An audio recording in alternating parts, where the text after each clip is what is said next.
Hello and welcome to the Saudi Building and Infrastructure Awards interviews. My name is Renee Bourne and I am delighted on behalf of IBMAR to be leading the charge. Joining me here today is Kerem Cengiz, Managing Director at LWK Partners. Welcome, Kerem. Thank you, Renee. It's lovely to be here. Thank you for the time. And thank you so much for your time. Let's dive straight in. Can you introduce LWK Partners and describe its core mission and vision? What drives the firm's approach to global architecture and design? Well, that's a very detailed question, Renee, but I'll try to be as brief as possible.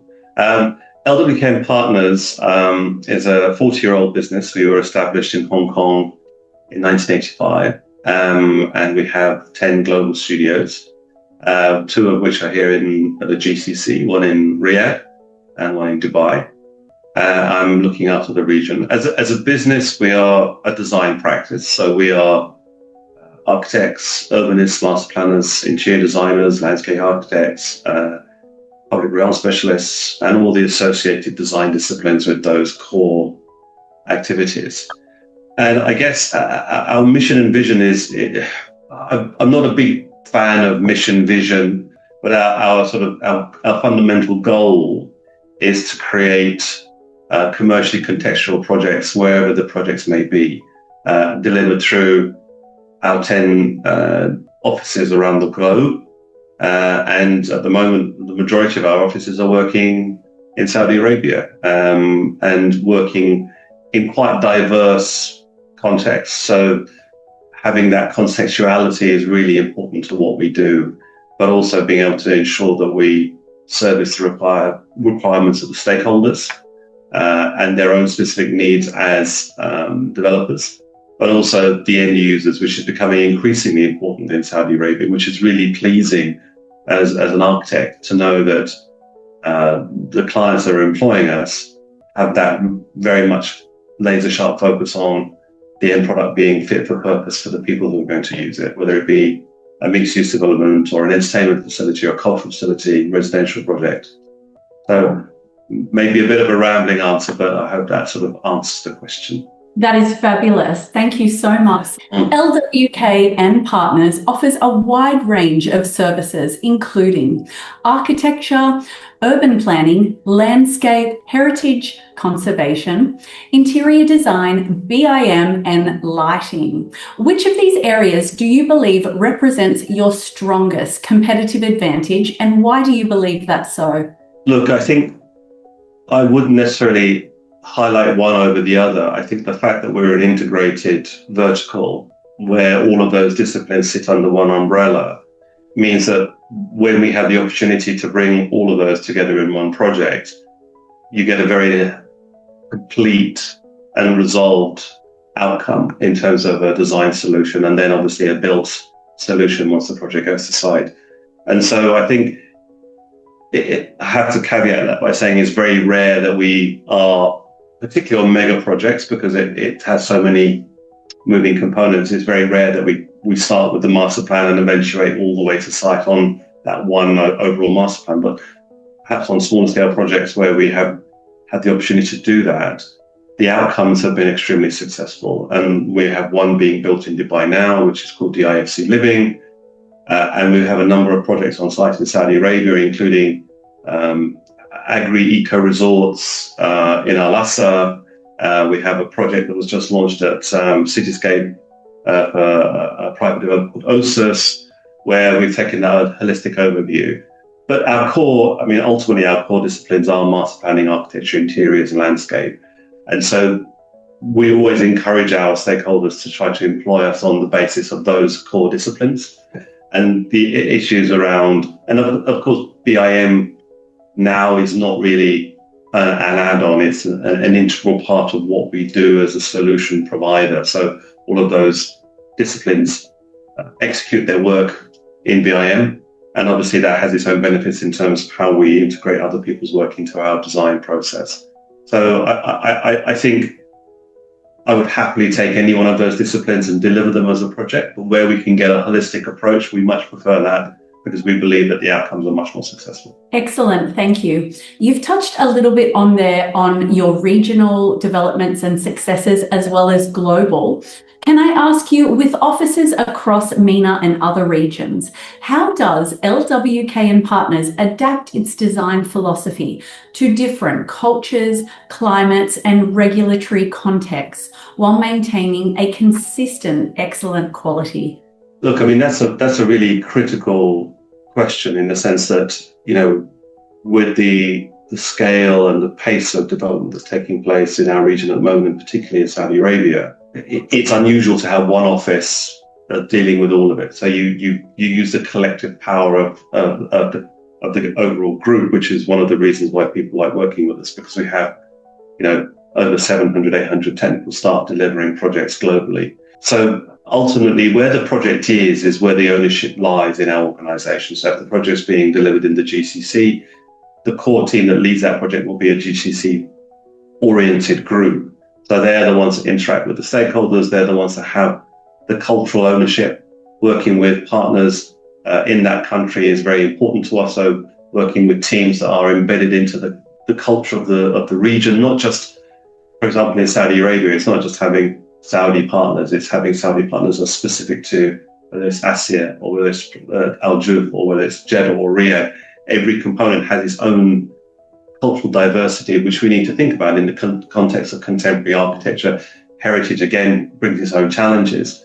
Then having a setup within the organization, how we manage and manage that process with our, whether it be Hong Kong partners, Singapore partners, or mainland Chinese partners.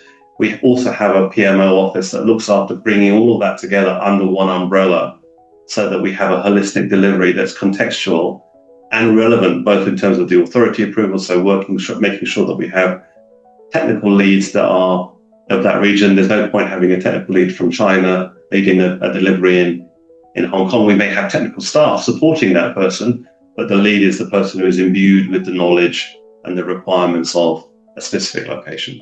Excellent, thank you. If I can zoom in now a little bit on sustainability.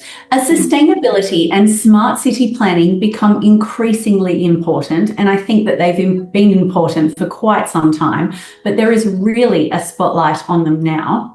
How does LWK and Partners integrate environmental technological innovations such as BIM, passive design principles, or smart infrastructure into all of its projects?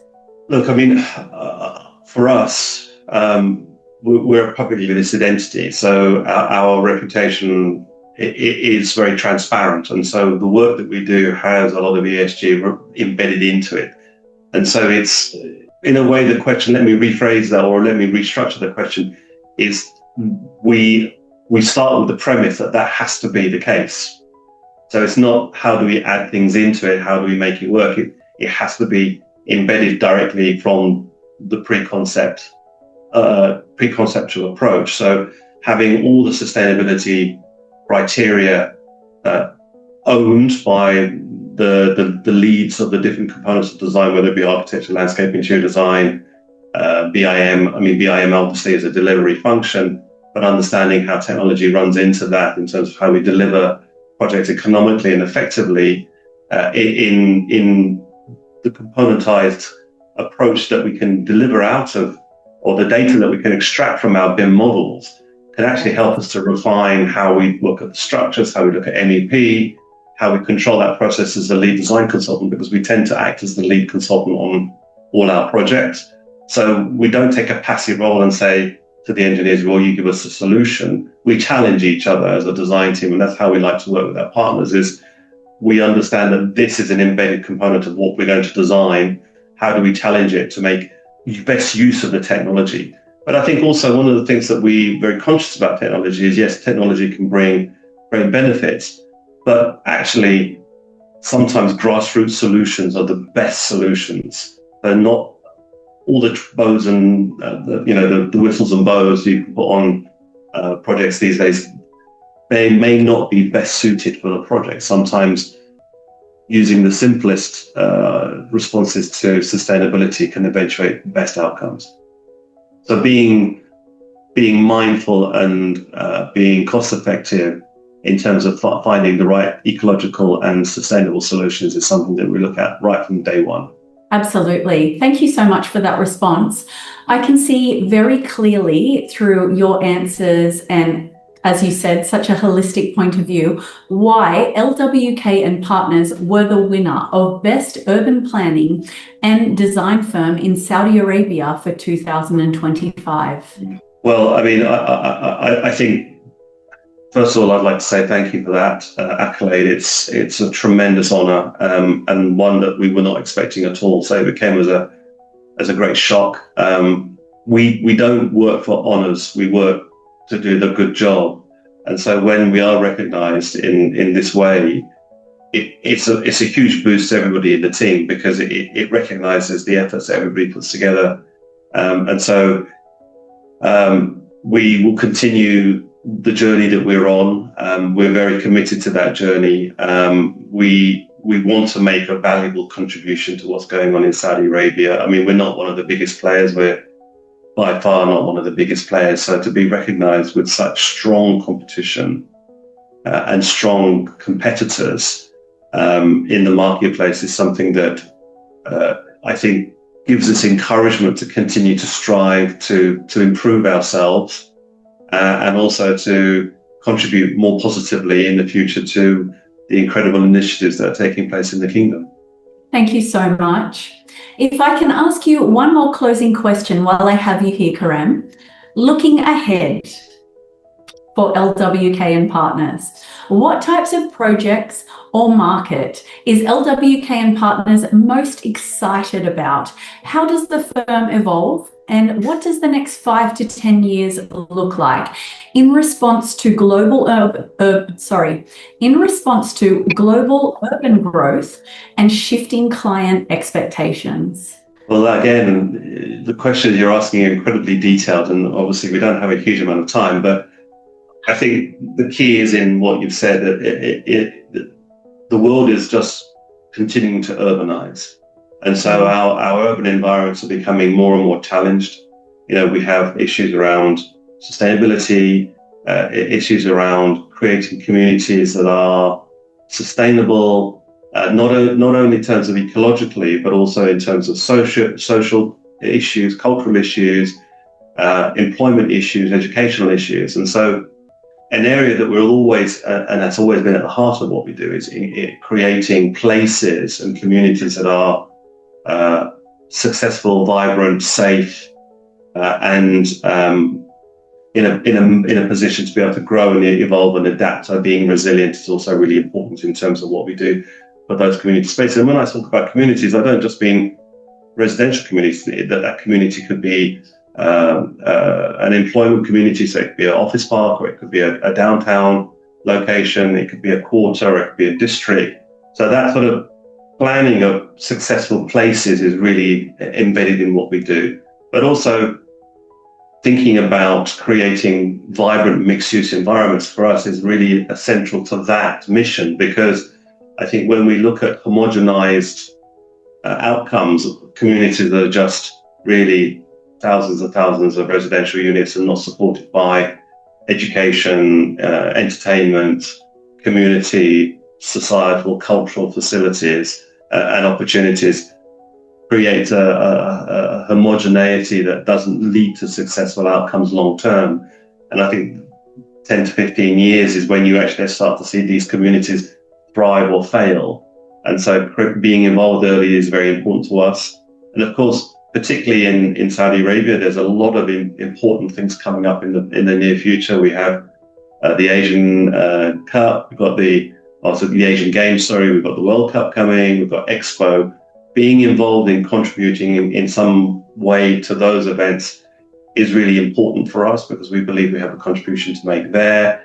And we are very committed and dedicated to what's happening in the kingdom at the moment. So being part of that process and helping being part of a legacy for the nation is something that we feel very committed to. And we feel we would have achieved something very worthwhile if we can help be part of creating that legacy. Thank you, Kerem. That was a lovely answer.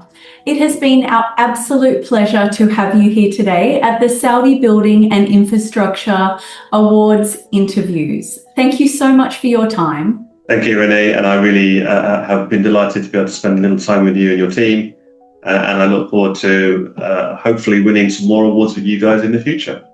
Us too. Thank you so much, Kerem. Have a lovely day. Thank you. Thank you very much.